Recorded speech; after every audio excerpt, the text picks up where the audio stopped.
טוב, אז בוקר טוב ושבת שלום. היום אני אעלה סרטון שבו אני אומר על איך התחלתי את הקריירה שלי כדוגמן.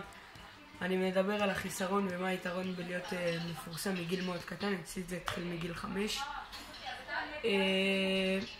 אני רק יכול לספר לכם עכשיו שבסרטונים הבאים יהיו נושאים מאוד מאוד מעניינים ואמיתיים מהחיים הפרטיים שלי כמפורסם. יש עוד המון נושאים מהחיים הפרטיים שלי כילד מפורסם, כמו התחביבים שלי, איך להתמודד עם תגובות שליליות ואיך להתמודד עם תגובות טובות, איך להתמודד עם אנשים שלא אוהבים אותך לבין אנשים שכן אוהבים אותך. שיהיה המשך שבת שלום.